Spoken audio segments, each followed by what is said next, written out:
Sometimes when you're querying for data, straight matches or even use of the comparison operators, more than, less than, more than or equal to, less than or equal to, not equal to, and between.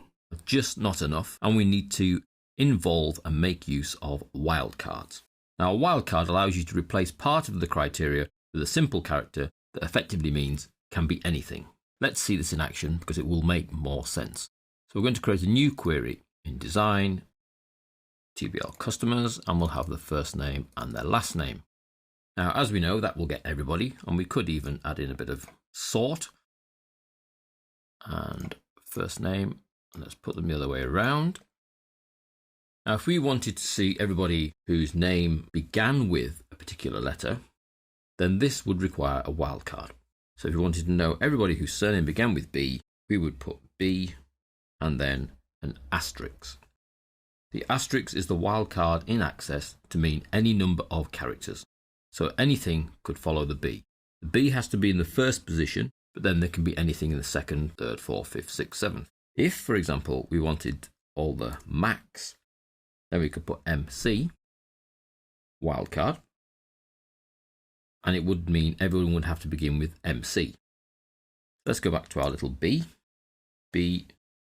asterisk. And when we view, we see that all the surnames begin with B, of which there are 1,061. So that's using the wildcard. Now, when you look back at the criteria, you'll see that Access has actually amended it slightly and put speech marks around the B asterisk and also put the word like in front, so that the criteria would effectively read the last name is like B asterisk. So the B in the first position and then any number of characters. Asterisk doesn't have to be used just like we have there for begins with. We could be used for ends with. For example, if we were to put asterisk SON, that means the surname should end with son.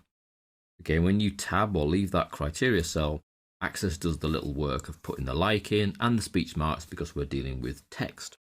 And if we view, we find that we get 1,187.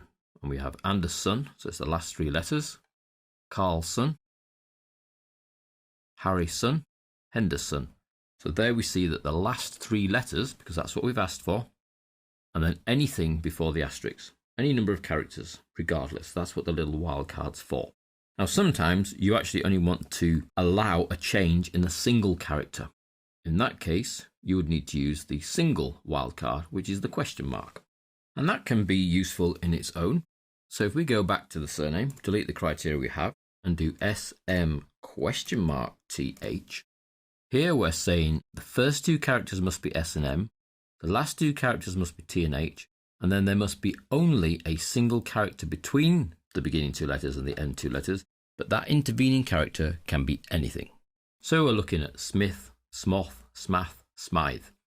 All would fall into the same criteria. When we click away, you see we get the like and the speech marks. Now, in our particular data, they are actually all called Smith, but that I in the middle could be any character. So the wildcard single character is a question mark. Let's do a save as and call this QRY wildcard single. And go back to B asterisk and do a save as QRY wildcard multiple. Now, the multiple wildcard doesn't have to just be restricted to text fields. That's probably the most common one. But if we delete that and add in a date field, so the date first purchased, I could actually use a wildcard in the date first purchased. If I'm not interested at all in the year, but I want to know anybody who's bought anything from us in August, then I could actually put 08 wildcard because I'm not bothered about the day, and then wildcard because I'm not bothered about the year. Now that seems a little bit crazy. I might as well just go a single wildcard. So I've got to have an 08 at the beginning, then a slash, and then anything. So it's got to be in August, but then it doesn't matter whether it's in August 1st, 2003, 2004, etc. Now when I click away, you'll see that it doesn't quite understand what I'm talking about. It puts speech marks around the asterisk, but that little like hasn't appeared. And when I view, I don't get anything. I get a data mismatch.